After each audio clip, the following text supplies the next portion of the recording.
Hi, this is DarkFox127 and welcome back to another Skyrim tutorial video. In today's video, I'm going to be showing you how to install and use a program called Pandora Behaviour Engine Plus. Now, this tool supersedes the old FNIS, FNIS, and also Nemesis, if you've heard of those, and it essentially patches all of your behaviour, sort of animation mods so that they work as intended. So if you have any mods that require FNIS, Nemesis or Pandora, you're going to need this tool and this tool alone. Don't use the other two anymore because this has that full compatibility. And so, yeah, let's dive in. That was a transition. Before we dive into the main installation, I do need to cover a few scenarios that may catch you out. So scenario number one, if you have previously used FNIS, Nemesis or Pandora in the past and you still have any lingering files around from the previous output files for your mod list, you will need to locate them and completely delete them. Otherwise they are going to conflict with Pandora's new output that we're going to create in this video. So make sure that you clear any old versions, any old files away completely. If you are using a mod collection from the Nexus, then a similar scenario may occur. You need to locate any of the FNIS, Nemesis or Pandora files that has generated if you are planning on regenning them with this tool, which is probably why you're watching the video. You need to locate those, get rid of them, and then regen your own ones if you're taking that collection and then making changes, for example, adding mods, removing mods, doing some tweaking. You'll need to just clear out the old output from there. The other scenario is if you are using a tool like Wabjack, then you need to follow some very specific instructions for that. I will put a link in the description down below. I won't be covering in this video as I don't use Wabjack, but if you are using that, there are some very specific steps to follow from the official mod documentation. Otherwise, we can dive straight into the prerequisites. Okay, before we dive into main installation, you are going to need to go to the mod page and check the requirements, as there is a requirement here if you are using any LE or legacy mods, as I like to call them, for backward compatibility with very old animations and behaviors. So if you are using old mods that are not SE, not Special Edition, you are going to need the APOSFIX Universal Behavior Runtime. Otherwise, if you only use SE, you can ignore this. Let's dive into the main install. For the main installation, head to the Files section on the mod page and you will see that you can download this either via Mod Manager, which we will be doing, or you can do it manually. However, if you do the latter, there's a little bit of mess in your loose sort of data folder, which isn't ideal. So in this case, click on Mod Manager Download, give that a few seconds, and if it doesn't download, click on Download again. However, it should go ahead and download in Mod Organizer 2. As you can see here, right-click this, click Install. OK once you've confirmed the name. Give that a few moments. And then down the bottom left, drag and drop the newly installed program. I'm going to stick it into my Utilities section here because I tend to be nice and organized. You can really put anywhere that you want. And I'm just going to activate that. Just to make sure everything's good, I'm just going to open in Explorer. And I can see that I have Nemesis Engine, Pandora Engine, FNIS ESP, and also, which is quite important, Pandora Behaviour Engine Plus.exe. And I'm just going to close that. So the next step before we go ahead and add this into Mod Organizer 2 is we are going to need a mod that is going to catch all of the output that is generated by this tool. So I'm just going to scroll all the way back down to the bottom here, and just in an empty space, I'm going to right click, create empty mod, and I'm going to call it Pandora, if I could spell, output. OK. Then I'm going to activate that ahead of time. And if I just right click, open Explorer, that's completely empty other than the meta file that we've got there for Mod Organizer 2. And that's exactly how it should be for now. Now the next thing that you need to do is go ahead and add this to Mod Organizer 2. So if we just go to the top right here, click on this drop down, click Edit, you'll see that I have a list of all my executables for various different tools, things like Creation Kit, Sublime Text, NifScope, so on and so forth. And if you just click on the plus button at the top here for executables, add from file, we are going to navigate to and add Pandora to this list of tools.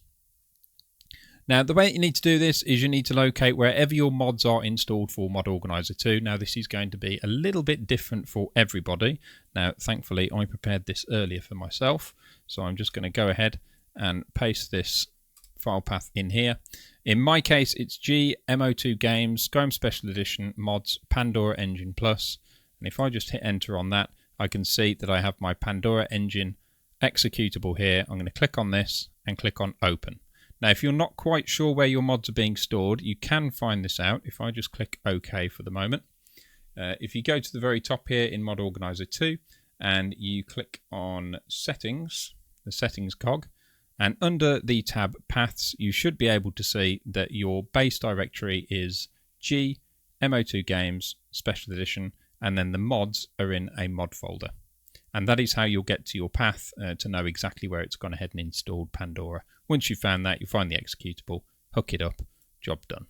So just to pop back into here for a moment, I'm going to go ahead and drag Pandora into a bit of a nicer location using the arrow keys, just above PG Patcher there. And there are a couple of extra things that we need to do here. So we need to make sure that it starts in the Skyrim data folder. Now, again, this is maybe going to be different for you guys in terms of what drive you've put it on, where exactly you've stored it. I'm going to paste my folder path in here. Mine is G, Steam, Steam Apps Common, Skyrim Special Edition, Data. So it is essentially finding your data folder for Skyrim. And again, in most cases, it's Steam, Steam Apps Common. It might be somewhere else if you've stored it somewhere differently for yourself. Now, arguments can be used here. This can be used to put an argument in if you are using multiple games with this particular tool so that it runs for the correct game when it loads. However, I haven't really had a need for this. The example that the documentation gives is --TESV for the Elder Scrolls. I'm not sure what the other ones are for the other games. Fallout 4 is probably FO4, for example. So you may need to play around with that or check the official documentation in Discord if you need further help. I won't be running an argument. I'm only really using it for Skyrim, so we should be absolutely fine to go with that. And just hit apply. And OK.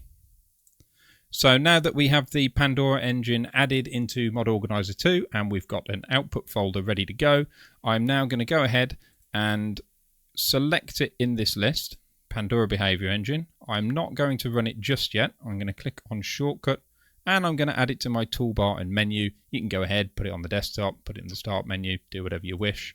But as you can see, I like to add it at the top here, keeping SKSE selected at all times. And then I can just click on the Pandora icon.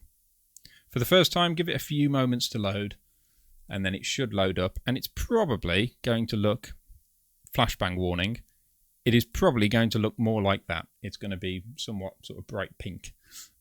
But again, as I sort of did at the top there, you can click that and you can have a dark mode, which I very much prefer.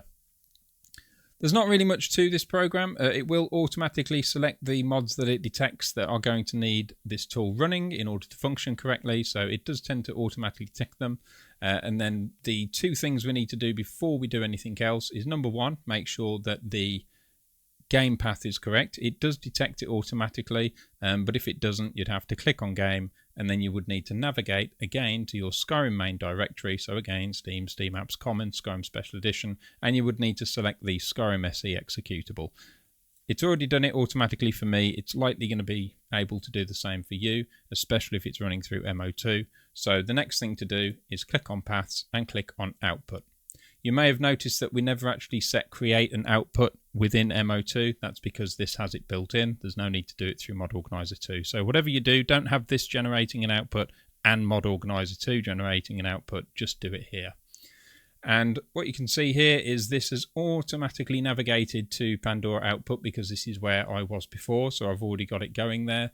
But again, this is going to be wherever your mods are being stored for your MO2 instance. As I showed you before through the settings, you can check where that is. And in my case, it's G, MO2 Games, Skyrim Special Edition, Mods, Pandora output, and this is that mod that we created within Mod Organizer 2. Select folder. And I'm going to go ahead and run it by just clicking the button at the bottom here.